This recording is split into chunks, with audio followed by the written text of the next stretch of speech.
Hey guys, happy Valentine's Day. Whew, do we have a lot to talk about today? A lot has happened since I last saw you guys on here. First of all, I made a new EP, which is what we're going to be talking about today. That was pretty important. Second of all, got an electric guitar, which I don't know if you can see back there, but I'll get it out anyway. You would have been able to see it if you watched my Internet Girl video that I released, I think a couple weeks ago by now. What? This is freaking gnarly! Not too much of that one though, I don't want to get this video copyrighted too. Anyways, just to show it off, here's the guitar itself. Yeah, again, you would have seen it if you watched that video. It's pretty nice, pretty good. Ibanez Geo. I think the only thing about it right now is it only got one sticker on it. Yeah, this thing's looking quite naked, but I'm planning to have this thing decked out just in absolute bullshit soon enough. But yeah, pretty nice thing. Everyone likes a good electric guitar. I don't know. Third of all, we're in a completely new place here. Well, not completely new, but like new shot. You know, new framing. Yeah, I got my records there. Got a little Rick Ocasek by the door there. I don't know why he wants to leave, but he does. We got this cool little dude right here. I'm sorry, I might be blocking him. Look at that, Yoshi with the shades holding the hunky-dory. That's not the coolest shit you ever seen. I don't know what it is. I also got my acoustic here. Another just good old another just good old guitar. I'm sorry. Anyways, what we're talking about today is the PARADOX Trilogy. My new EP that I was just talking about. And you guys seem to really like it. So, if you've listened to the entire EP and you saw all the lyrics, you're probably wondering, what the hell is this thing even about? Well, for those wondering, I'm just going to give you first just a little rundown, a little description in a nutshell of what this EP means to me as a person, and also what it means to me as a piece of my discography, because that's also very important here. First, I'd like to talk about how this EP came from a very, very personal place. The 3 songs tell the story, an exaggerated story, of a relationship that I went through. I know, please stay with me. Despite all that, I tried to make the entire thing as ambiguous as possible. First, because I wanted it to fit into the narrative that I want to have for my next album that's coming up, Simple Paradox Blue Side, because these 3 songs are on that album. Yeah, makes sense, right? And second of all, because nobody wants to hear about some random dude's toxic relationship struggles, and I understand that. So many people made so many songs about their exes now, it's just become homogenous at this point, and I do not want to become one of those artists. I will mention just a few things about this person, though, because it's important to the story that the album is telling. Obviously, I won't be telling a lot because of privacy, but yeah, first of all, just the generic stuff you've probably heard everywhere. Just toxic, manipulation sort of thing. Basically, think of the generic red flags and you got them. And then secondly, a lot of exes. Like an insane amount of exes. I'm talking like Ramona Flowers from Scott Pilgrim. And that's it, literally just that. You guys already probably think I'm pretty stupid for this, but let's just disregard that for now. Basically, the way I'm gonna do this is I'm going to explain the story of just the track itself generally, what it means as a song, and also what it means to the story of the EP. And then we're also going to be going over some of the lyrical highlights and how those connect to the song's meaning and how they connect to the EP's meaning, and yeah, you know, so on and so on. The Great Reset is the first track on this EP. This track represents feeling change in a status quo, specifically a very unfulfilling status quo. It tells a story with the metaphor of an apocalyptic world where the speaker is talking to someone who's kind of higher up in the society that they're stuck in. And our speaker is completely out of control as this nuke falls on them, all thanks to this higher up. Oh, and also this song may or may not be inspired by the 2026 meme reset.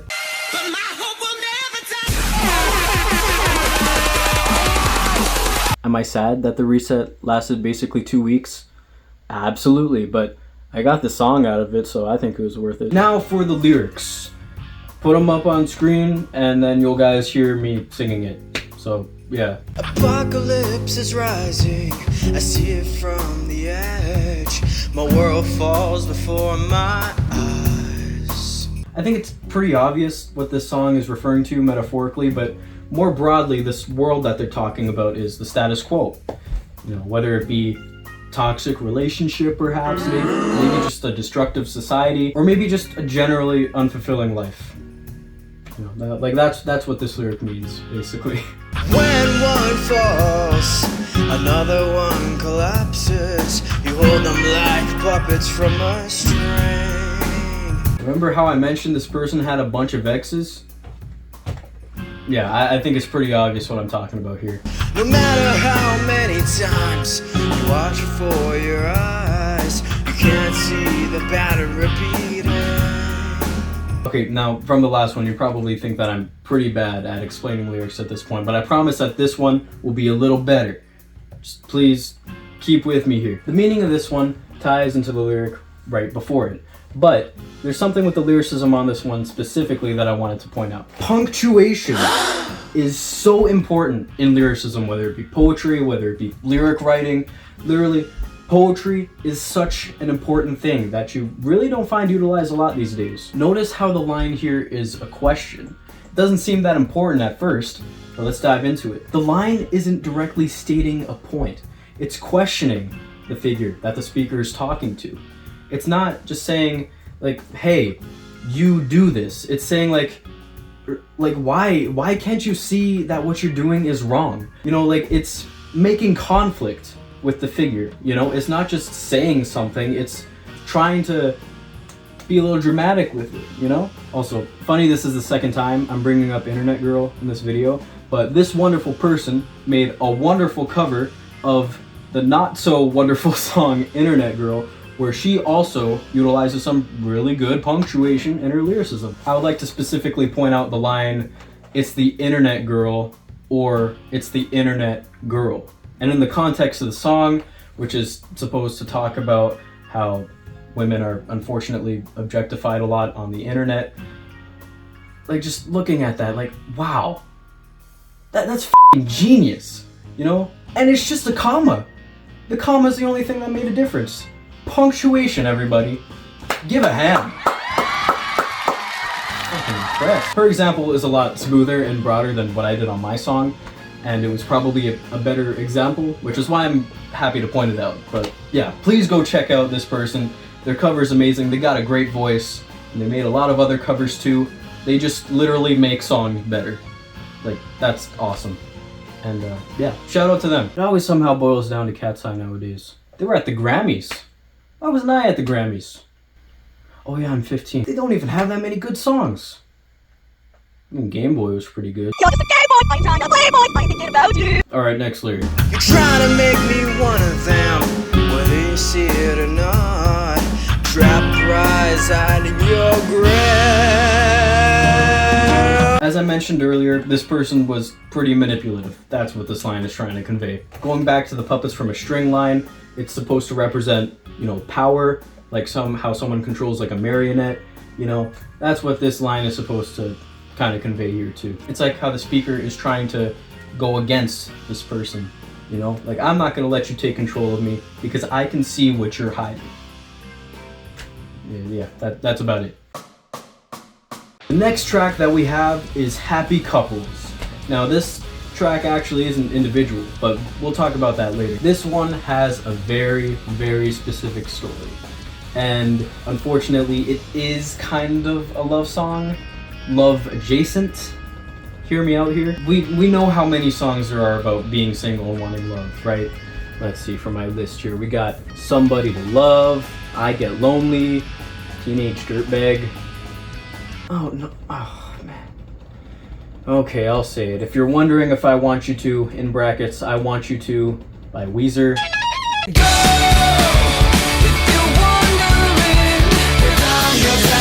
God, what were they thinking with Ratitude? Sure not looking forward to my midlife crisis. Anyways, to talk about my song. This song is about being in an unfulfilling relationship and just kind of wishing you had more. Wishing you were happy like all the others that you see, you know? Yeah, that's just kind of what it is in a nutshell. Just picture this, you know, you're sad with your partner, they're asleep wherever they are, you're not, and you just start scrolling around and you keep seeing all of these super happy couples. The song. And you're just like, looking at all that and you're just like, man, why can't I be happy like them? You know, like I'm in a relationship too, but I'm not happy. I'm very sad, in fact. Like, how are they so happy? Well, not how, but why are they so happy, but I'm not? You know, that's kind of what this song is about for the most part. Cool thing that I'd like to mention with this song is that I actually kind of came up with it on the spot. Yeah, I was feeling that exact thing that I told you about. When I was feeling that, I wrote this song right after. This one was just one that I made right in the moment. And a cool thing is that the demo I made for this song was actually recorded with that guitar right there, and it was, yeah, again, right after I started feeling all this stuff. And I just picked it up and I started putting the capo on the 2nd fret, and then I just started doing this. Same chord progression to Everyone Wants a Chance to Be All Alone.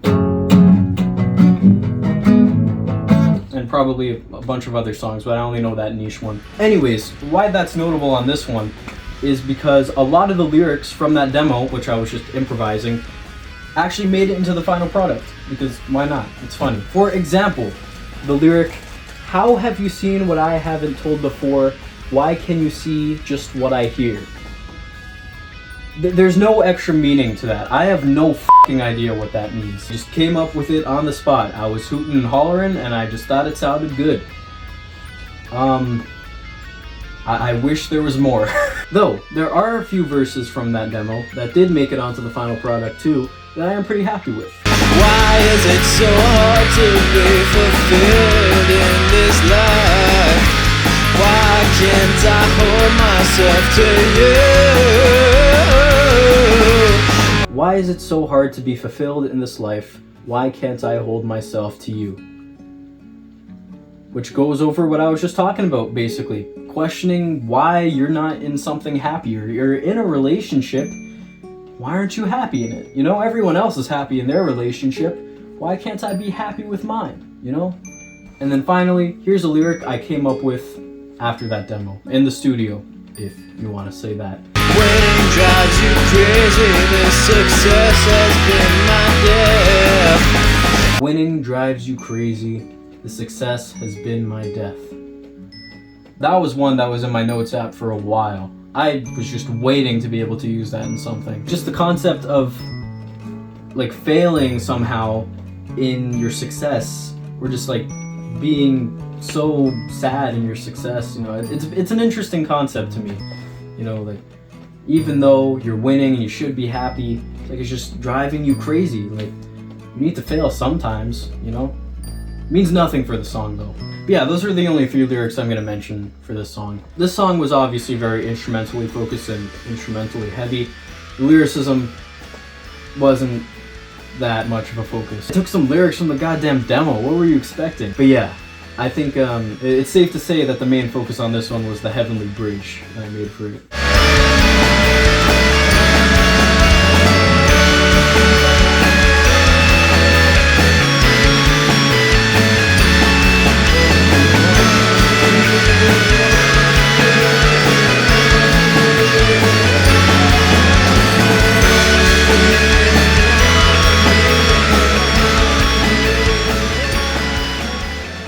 You may have also noticed, if you listen to the entire EP, that this song isn't an individual song. It's two songs, Happy Couples and Hamster.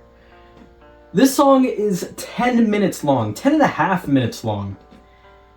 Why did I do this? Well, the PARADOX Trilogy sounds better than PARADOX Tetralogy. And yeah, that's basically it. Hamster. If you were disappointed with the lack of very great lyricism on Happy Couples, then I've got the remedy for you on this one. This one packs a punch in its lyrics, and yeah, I'm going to be talking a lot about it. There's a reason why these two tracks are together. I lied earlier. These two tracks tell their own little story together. Happy Couples is about wanting to leave, about feeling envious of everyone else, and just really wanting to get out of this very unfulfilling space and just go out into the real world, you know? Go out into that very, very, very vast field and just do something that isn't that. Ooh. Get out of bed. Damn. And Hamster is about doing just that, leaving. And it's just this vast area, especially when you're a little hamster. Escaping your cage, you got a whole house to explore. You could sneak under a fridge and die or something. I don't know, I've never had a hamster before. These things can happen, you know? And a house to a hamster may as well be a whole entire planet, you know? But they're leaving that cage that made them feel contained.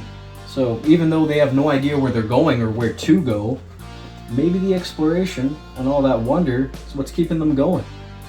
And that's what the song is about. Anyways, with these two tracks telling their own story, that makes it a story in a story in a story in a story in my discography, which I'm planning to make its own little narrative for in the future. So, a lot of f***ing stories. It's a storyception. You with me? No? Okay, well buckle up and strap in because this is about to get f***ing wild. We're gonna fly through these next few verses faster than Eminem before he started talking about rhyming oranges with bananas. Banana.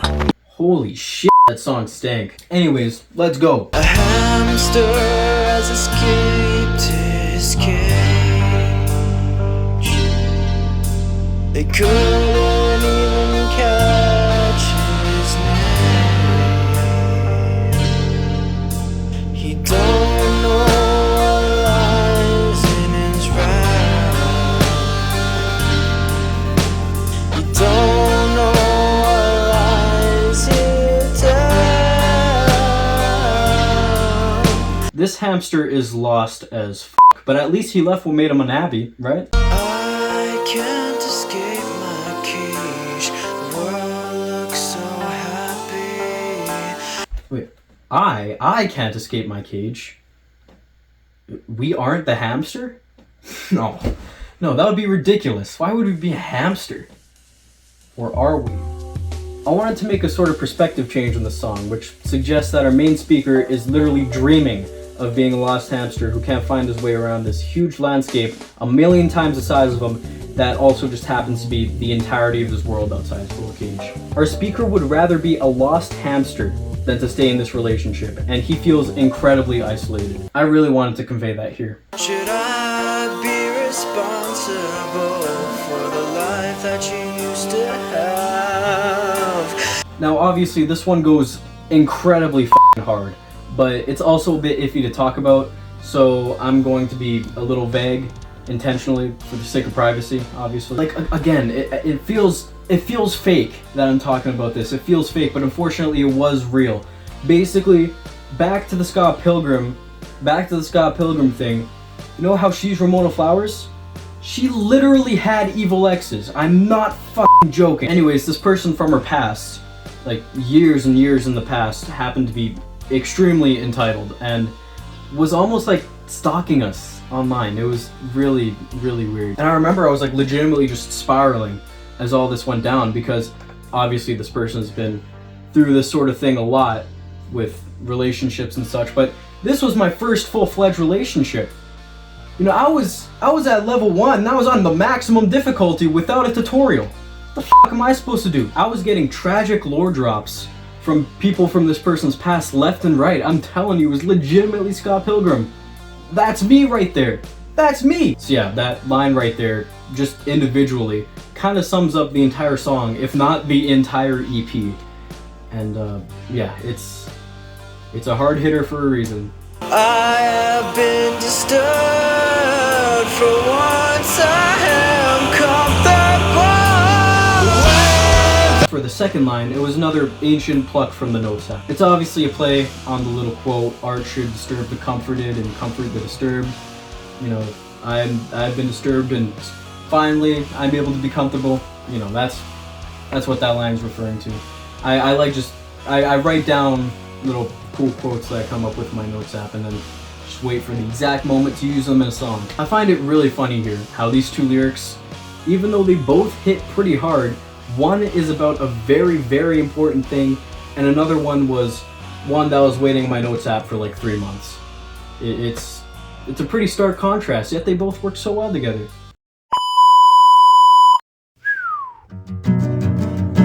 A life ends, a new journey begins. Now with a cover art like that and a long ass name like that, you're probably expecting some poetic lyricism. I'm gonna hold your hand when I tell you this. There are 4 unique lines in this entire song. But they do all have meaning, and we're gonna go over that. If you couldn't already tell, with how the song is 5 minutes long and barely has any lyrics, it is very, very instrumentally heavy. I really wanted this one to be like the big orchestral ending to the EP, you know? But the lyrics that are here are very vocal, and they kind of serve to complement the instrumental instead of just adding on to it. And yeah, they tell their own mini story in the song, I think. Sort of like a life story. So let's get right into it.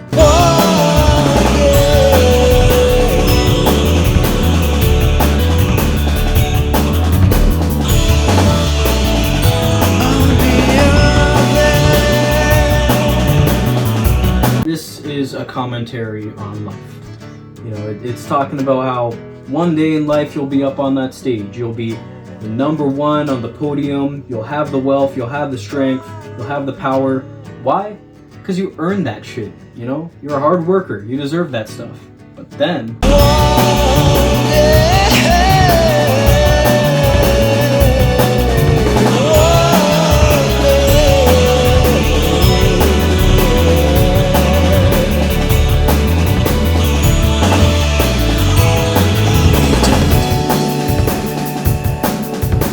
you'll be down sometimes too. I wanted this lyric and all the other lyrics on this song to be kind of ambiguous and a little more personal in the way where it's just kind of up to the interpretation of the listener, you know? Like whatever you get from the song and its lyrics based off of your experiences and your life, that's what the song means. You know, it's very just kind of up to the listener's interpretation in terms of how they feel about it. Being down there could be about poverty, could be about depression, could be about literally being down underground dead in a grave. You know, it could be a bunch of stuff. That's the point. I'll be there.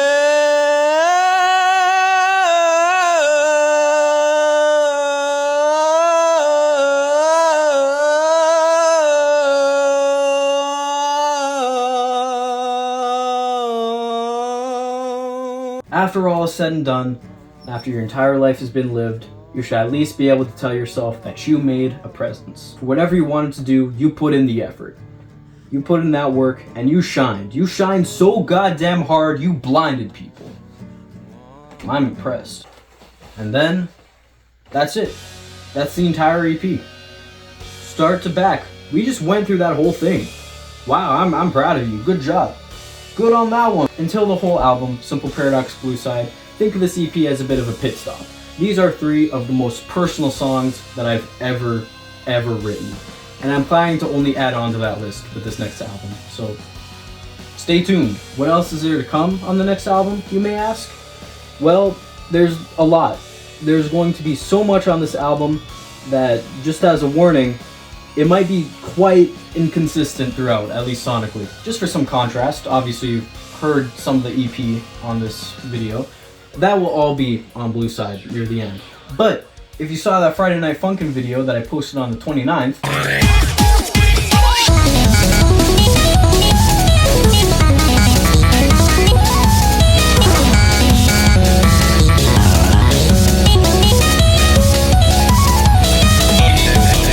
that song and many others like it will be on the EP too.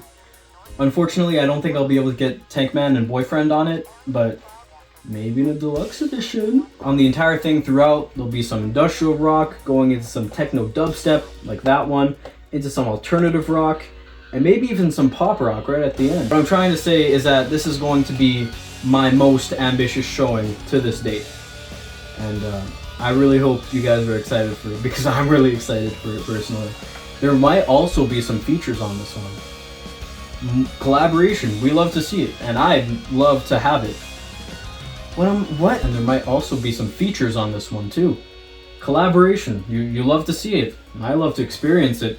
There are gonna be some great people on this album if everything goes swimmingly. And yeah, it's gonna be something beautiful. I can't wait to be able to release it for all you guys. But that's not coming for a long time, because I got a lot that I still need to do for it. For example, to put into perspective how ambitious this is going to be, I'm planning to play one of these original tracks with a full band. I'm talking our actual studio with a bunch of actual people with actual instruments recording just one song for this album. And okay, maybe a couple of other ones too, but you know, like that's the plan. But there's a problem with that. I'm 15 years old. I can't exactly just do that. So, if you guys have any connections, please hit me up because I really want to make this a real thing. Here's my Instagram, here's my TikTok, here's my SoundCloud too. I'm desperate. I've got a bunch of links in the description to my new EP that's out, and yeah, you can check out my artist page on whatever you listen to as well if you want to listen to some more of my work. And yeah, I just really want to make this happen. Anyways, thank you so much for watching. I appreciate you so much. And if you happen to have a Valentine today, I hope you had a very romantical day. I hope you were a happy couple. See what I did? Anyways, yeah, thank you so much for watching. Cue the outro. Bring it in. Let's go. So how to play that demo I just made. So basically on the 6th. Hello everyone, it's me after editing that video. Sorry my voice sounds pretty bad right now, I'm a bit sick. But yeah, I just wanted to say thank you so much for watching the video. This took like 5 days to record and edit.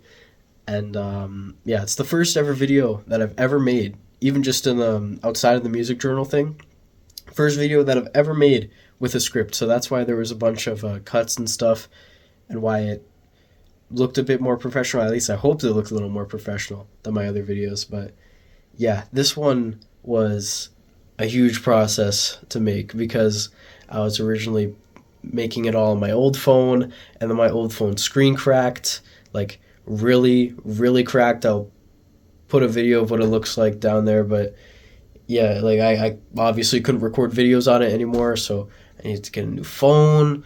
I got a new phone. I'm able to record all the videos, edit everything. And yeah, editing took a really long time as well because I was trimming down like an almost hour-long video into 25 minutes. And yeah, I really hope you guys enjoyed the video because there was a lot of work put into it. Hope you guys enjoyed the EP because there's a lot of passion put into that one. And I hope you guys are excited for the next album because, again, as I said before, I'm really excited for this thing. And I know it's going to go pretty hard. And I think you guys are going to really like it. So, yeah. I'm very tired. And if you somehow managed to watch throughout this entire video, if it was hopefully not that boring, then, yeah, thank you so much for being here, first of all. But, yeah, I can tell you're probably tired too. So, here's a silly video of my cat. Oh, Peidinho. Peidinho in the bathtub. What you doing? Are you drinking the water from the bathtub? You're a goddamn weirdo. Peidinho. Yes, you are.